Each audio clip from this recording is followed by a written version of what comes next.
Hello my dear മക്കളെ, my dear exam winner family മക്കളെ, നല്ലൊരു ഇമെയിൽ എഴുതാൻ ഇന്ന് പഠിച്ചാലോ? 10ാം ക്ലാസ് വരെ നമുക്ക് ഇങ്ങനെ ഒരു ചോദ്യം എക്സ്പെക്ട് ചെയ്യണ്ടായിരുന്നു അല്ലേ?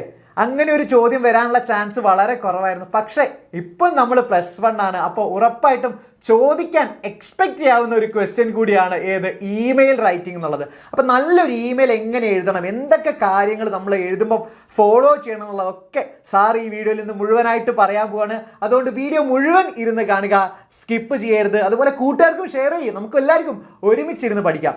മക്കളെ, നല്ലൊരു ഇമെയിൽ എഴുതണമെങ്കിൽ ഉണ്ടല്ലോ, ആദ്യം കൃത്യമായ ഒരു ഫോർമാറ്റ് നമ്മൾ അതിനു വേണ്ടി പാലിക്കണം. അതിനകത്ത് നിന്ന് എഴുതിയാൽ മാത്രമേ നമുക്ക് ഫുൾ മാർക്ക് കിട്ടുകയുള്ളൂ. പലപ്പോഴും ആളുകൾ തെറ്റിക്കുന്ന ഒരു കാര്യമാണ് ഇമെയിലിൻ്റെ ഫോർമാറ്റ് എന്നുള്ളത്. നമ്മൾ എത്ര നന്നായിട്ട് അതിൻ്റെ കണ്ടന്റ് എഴുതി കഴിഞ്ഞാലും അത് ആ ഒരു ഫോർമാറ്റിനകത്ത് നിന്ന് എഴുതിയിട്ടില്ലെങ്കിൽ ഉണ്ടല്ലോ, മാർക്ക് കിട്ടില്ല. അപ്പോൾ ഫുൾ മാർക്ക് വേണമെങ്കിൽ ആദ്യം നമ്മൾ എന്ത് ചെയ്യണം, കൃത്യമായിട്ട് അതിൻ്റെ ഫോർമാറ്റ് പാലിക്കുകയും വേണം. അതൊക്കെ സാറ് ഡീറ്റെയിൽ ആയിട്ട് ഈ വീഡിയോയിൽ പറയും. വേറൊരു കാര്യം, നമുക്ക് പഠിക്കാനും കൂടെ ഉണ്ട് ഇമെയിൽ. അപ്പോൾ എന്തായാലും ഉറപ്പായിട്ടും ഒരു ക്വസ്റ്റ്യൻ നമുക്ക് എക്സ്പെക്ട് ചെയ്തുകൂടെ? ചെയ്യണം. നമുക്ക് second chapter doctor APJ Abdul കലാമിൻ്റെ ഐ വിൽ ഫ്ലൈ എന്ന് പറയുന്ന ചാപ്റ്ററിൽ ഒരു പ്രസംഗം പഠിക്കാനുണ്ട് അല്ലേ? ഡോക്ടർ അബ്ദുൽ കലാമിൻ്റെ ഒരു ഇൻസ്പയറിംഗ് സ്പീച്ച്. അദ്ദേഹം ഇങ്ങനെ ആ യുവാക്കളെ ഇങ്ങനെ ഇൻസ്പയർ ചെയ്യുന്നൊരു പ്രസംഗവും നടത്തി. അതിനകത്ത് നാണക്കാരനായിട്ടുള്ള ഒരു ഗ്രാമവാസിയുടെ കഥയൊക്കെ പറയുന്നുണ്ട്. അപ്പോൾ അത് വായിച്ചു കഴിയുമ്പോൾ നമ്മളെല്ലാവരും ഒന്ന് മോട്ടിവേറ്റഡ് ആവും.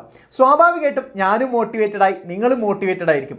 അത് റിലേറ്റ് ചെയ്തുകൊണ്ട് തന്നെ നമുക്കൊരു ടെക്സ്റ്റ് ബുക്കിൽ ക്വസ്റ്റ്യൻ വന്നിട്ടുണ്ട് സുഹൃത്തിന് ഇമെയിൽ അയക്കാൻ വേണ്ടിയിട്ട്. ക്വസ്റ്റ്യൻ ഇതാണ്: you get inspired by doctor APJ Abdul Kalam's message and decide to communicate your thoughts and ideas to your friend who is studying abroad. Draft an email to your friend. 4 മാർക്കിന് ചോദിക്കാൻ chance ഉള്ള ഒരു question ആണ് കേട്ടോ ഇത്. ഒന്നുമില്ല, നമ്മൾ എത്രത്തോളം ഇൻസ്പയർഡ് ആയി എന്നുള്ള കാര്യം നമ്മുടെ സുഹൃത്തിനെ ഒരു ഇമെയിൽ വഴി അറിയിക്കുക, അത്ര മാത്രമേ ഉള്ളൂ. അങ്ങനെയാണെങ്കിൽ ഇങ്ങനെ നല്ലൊരു ഇമെയിൽ എഴുതാമെന്ന് പഠിച്ചാലോ? കണ്ടോ, ഇമെയിൽ എഴുതുമ്പം നമ്മൾ ആദ്യം അതിൻ്റെ ഒരു സ്ട്രക്ചർ, ഫോർമാറ്റ് അറിഞ്ഞിരിക്കണം. അപ്പം ഏറ്റവും ആദ്യം എന്ത് ചെയ്യണം, ടു എന്ന് കൊടുക്കുക. നമ്മൾ കത്തൊക്കെ എഴുതുന്ന സമയത്ത് ഫ്രമ്മും ടു ഒക്കെ കൊടുത്തിരുന്നു. പക്ഷേ ഇപ്പം ഫ്രമ്മിൻ്റെ ഒന്നും ആവശ്യമില്ല. കാര്യം നമ്മൾ ഇമെയിലാണല്ലോ അയക്കുന്നത്. ആരാണ് അയക്കുന്നത്, എപ്പോഴാണ് അയക്കുന്നത് എന്നുള്ള എല്ലാ കാര്യങ്ങളും നമ്മുടെ ഇമെയിൽ കിട്ടുന്ന ആൾക്ക് പെട്ടെന്ന് മനസ്സിലാവും. അതുകൊണ്ട് നമ്മൾ കത്ത് എഴുതുന്ന പോലെ ഫ്രം ഒന്നും ഏതിൽ ഇമെയിലിൽ ആഡ് ചെയ്യേണ്ടതില്ല. അപ്പോൾ ടു എന്ന് എഴുതി കഴിഞ്ഞാൽ നിങ്ങൾ അയാളുടെ ഇമെയിൽ അഡ്രസ്സ് അവിടെ മെൻഷൻ ചെയ്യുക. റെസിപ്പിയൻസ് ഇമെയിൽ അഡ്രസ്സ് വേണം കേട്ടോ. ആർക്കാണ് നിങ്ങൾ മെയിൽ അയക്കുന്നതെന്ന് വെച്ചാൽ അയാളുടെ ഇമെയിൽ ID 2 നേരെ എഴുതുക. ഇപ്പോൾ അപ്പുക്കുട്ടനാണെങ്കിൽ appukutan@gmail.com, അനിയൻകുട്ടനാണെങ്കിൽ aniyankutan@gmail.com എന്നൊക്കെ എഴുതുക. അല്ലെങ്കിൽ അമ്മുക്കുട്ടിയാണെങ്കിൽ ammukutti@gmail.com എന്നൊക്കെ എഴുതിയതിന് ശേഷം നിങ്ങൾക്ക് നിങ്ങളുടെ ഇമാജിനറി ഫ്രണ്ടിനാണ് അയക്കുന്നത്. ഇപ്പോൾ നിങ്ങൾ എക്സാമൊക്കെ എഴുതുന്ന സമയത്ത് കൃത്യമായ ഇമെയിൽ ID ഒന്നും എഴുതണമെന്നില്ല. ഒരു ഇമാജിനറി സാങ്കല്പിക ഇമെയിൽ ID അങ്ങോട്ട്, നല്ല രസമുള്ളൊരു ഇമെയിൽ ID അങ്ങോട്ട് എഴുതുക. ശേഷം സബ്ജക്റ്റ്, നമ്മൾ എന്താണ് ഈ ഒരു ഇമെയിലിൻ്റെ കണ്ടന്റ് എന്നുള്ളത് വളരെ ചുരുക്കത്തിൽ ഒറ്റ ലൈനിൽ എഴുതി കൊടുക്കുക. ഈ വായിക്കുന്ന ആൾക്ക് മനസ്സിലാവണം എന്തിനെക്കുറിച്ചാണ് ഈ ഇമെയിൽ എഴുതിയിരിക്കുന്നത് എന്ന് അറിയിക്കാൻ വേണ്ടിയിട്ട് സബ്ജക്റ്റ് എന്ന് കാണുന്ന സ്ഥലത്ത് അതങ്ങോട്ട് എഴുതി കൊടുക്കുക. അതിനുശേഷം നിങ്ങളൊരു സല്യൂട്ടേഷൻ, ഒരു ഗ്രീറ്റിംഗ് കൊടുക്കുക. ഡിയർ സാർ അല്ലെങ്കിൽ ഡിയർ ഫ്രണ്ട്, ഡിയർ കണ്ണ എന്നൊക്കെ എഴുതിയിട്ട് എന്ത് ചെയ്യുക, ഒരു കോമ ഇട്ട് കൊടുത്തു കഴിഞ്ഞാൽ നമ്മൾ അവരെ ഗ്രീറ്റും ചെയ്ത് കഴിഞ്ഞു.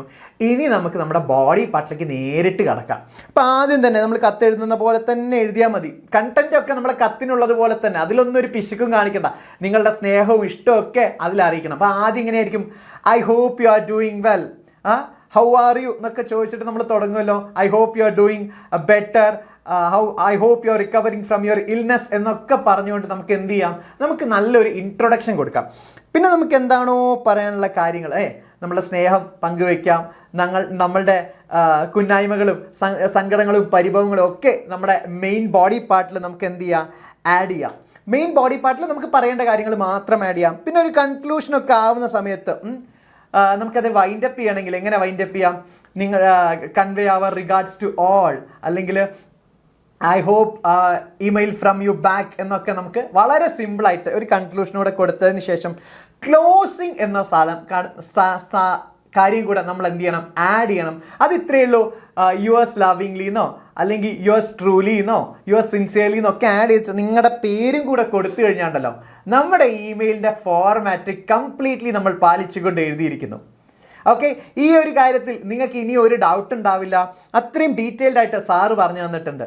ഇനി ശ്രദ്ധിക്കേണ്ട ഒരു കാര്യം, നമ്മൾ എഴുതുന്നതിൻ്റെ ബോഡി പാർട്ടിലെ ലാംഗ്വേജും കൂടെ ഒന്ന് ശ്രദ്ധിച്ചു കഴിഞ്ഞാൽ നമുക്ക് എന്ത് ചെയ്യാൻ പറ്റും, കുറച്ചുകൂടെ മാർക്ക് ഫുൾ ഉറപ്പിക്കാൻ സാധിക്കും. അപ്പോൾ എപ്പോഴും ക്ലിയർ ആൻഡ് കൺസൈസ്, എന്താണോ നിങ്ങൾ പറയാൻ ഉദ്ദേശിക്കുന്നത് അത് വളരെ കുറച്ച് മാത്രം എഴുതുക, അല്ലാതെ ഇങ്ങനെ വാരി വലിച്ച് എഴുതേണ്ട ആവശ്യമില്ല. വളരെ ക്ലിയറും കൺസൈസ് ആയിട്ട് മാത്രം എഴുതുക.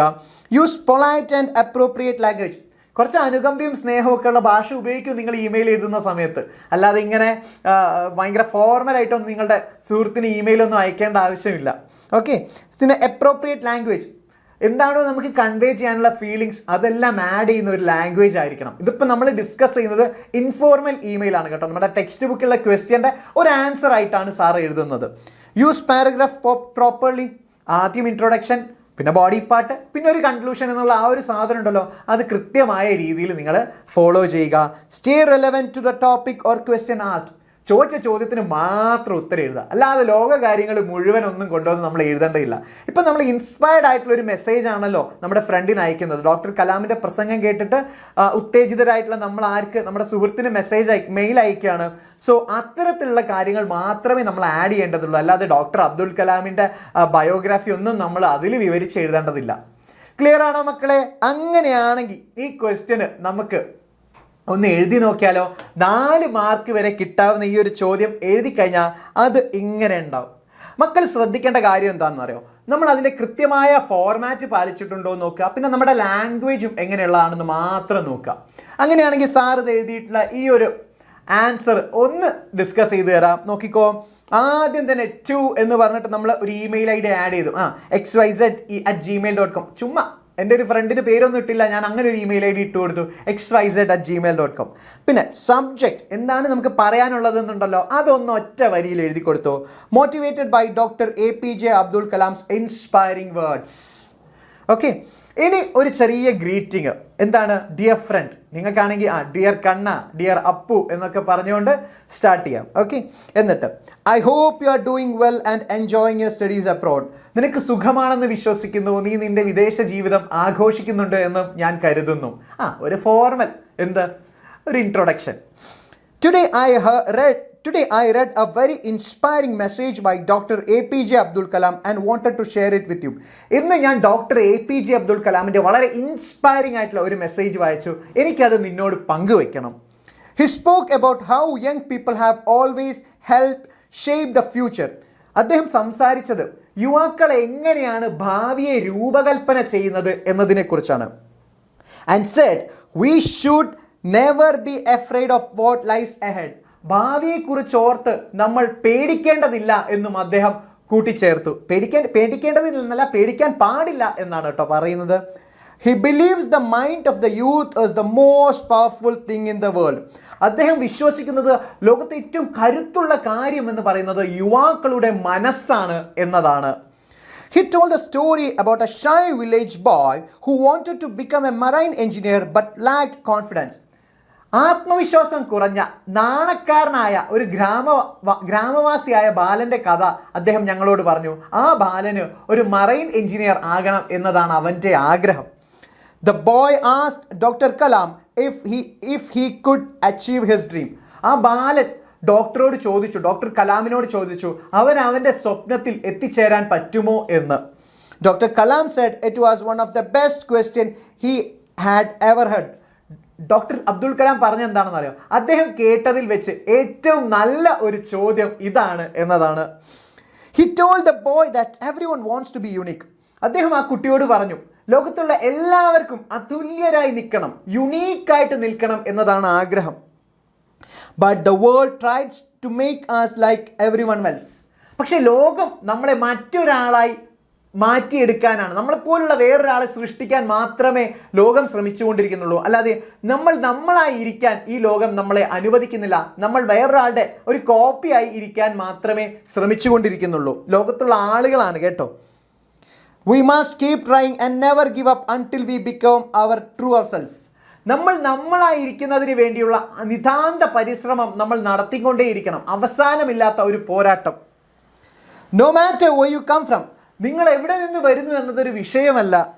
We all have the ability to dream big and work hard to achieve our goals. നമുക്ക് എല്ലാവർക്കും വലിയ സ്വപ്നങ്ങൾ കാണാനും അത് നേടിയെടുക്കാനുള്ള കഠിനാധ്വാനം ചെയ്യാനുമുള്ള കഴിവുണ്ട്, എബിലിറ്റി ഉണ്ട്. I thought of you because I know you are chasing your dreams far from home. ഞാൻ നിന്നെക്കുറിച്ച് ഓർത്തത് എന്താണെന്ന് അറിയോ? എനിക്കറിയാം നീ നിന്റെ സ്വപ്നങ്ങൾ പിന്തുടരുകയാണ്, അതും വീട്ടിൽ നിന്നും ഒരുപാട് അകലെ, വിദേശത്താണല്ലോ ഇവനുള്ളത്. അതുകൊണ്ടാണ് നമ്മൾ അങ്ങനെ ഒരു കാര്യം പറഞ്ഞത്. I hope this message uplifts you as much as it did for me.